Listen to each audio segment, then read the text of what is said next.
Hey gang, Tim here from Cura Electronics, and today we're checking out some hidden features in Ultimaker Cura to inspire your creativity.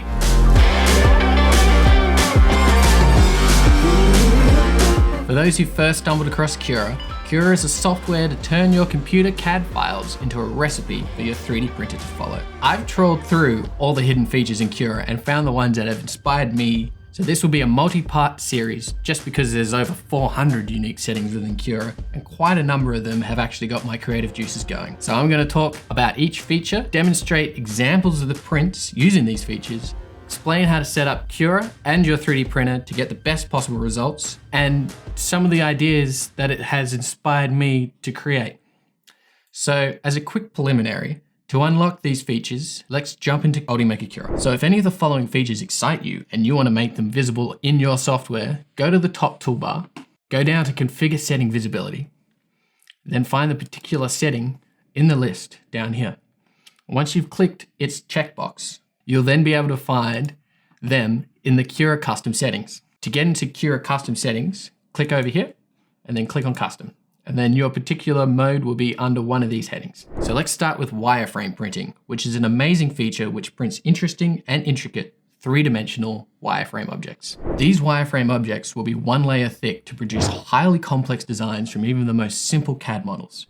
This method will let you test ergonomics and to see how a component will fit into existing other products faster than any other method in all of the 3D printing spectrum. So on the desk right now, I have the rocket that I printed using this wireframe feature. This model took less than 3 hours to print, which is extraordinarily fast for a model of the size. If you look closely, you can see that the vertical triangles that the 3D printer produces using this method. Now, naturally, components printed using this method are very fragile as they are a single layer with the entire inside of the model hollow. Extra care is particularly important when you take it off the build plate. Printing in this method, I would recommend using a larger nozzle diameter. I used 0.8 for this model. Increasing the flow percentage, I used 4000%. Maxing the line width, increasing the temperature, increasing cooling, and not using ABS like I did initially. This model is made from Ultimaker Tough PLA, and I took the bigger the glob, the better the job mentality. There are also heaps of parameters in Cura solely focused on wire printing. So jumping into Cura, the settings that I changed were as followed, specifically for wire printing. I made this 2mm, the wire printing connection height. I also made the roof insert distance 2mm, and wire printing flow I increased. And once I did all of this, I was able to print this model with an S5. Now you can see the Rocket CAD file, which is completely solid model. But unfortunately, at the moment, Cura doesn't let you see previews of this. So an idea I had bouncing around in my noggin is combining a wireframe model with paper mache to create some really neat custom lamps. So the next feature that is more commonly known is spiral mode, also known as vase mode. For those not in the know, this method throws the whole traditional layer by layer method out the window. Spiral mode, known as spiralized outer contours, instead chooses to print solely the edges of a part while smoothly and continuously raising the height axis as it spirals upwards. The final component would then be made of a long, unbroken string of filament laid on top of itself. There are some limitations using this feature as you can only load a single model at a time as the filament will never be retracted and supports will not be possible. I brought a vase that I printed using this spiral feature. It took less than 4 hours to print, which is extraordinarily fast to get such a cool print. This method does not use supports, but you can clearly see it still allows for interesting overhangs and dimensions.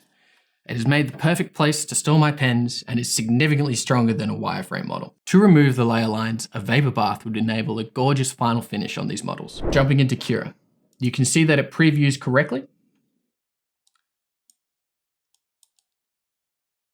showing you exactly what the nozzle will do.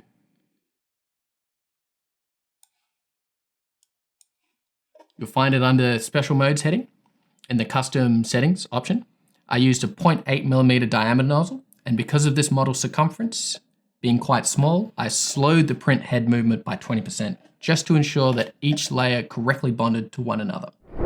I can see great pots, extraordinary vase shapes, and if translucent filament is used, a great way to produce unique custom lamps.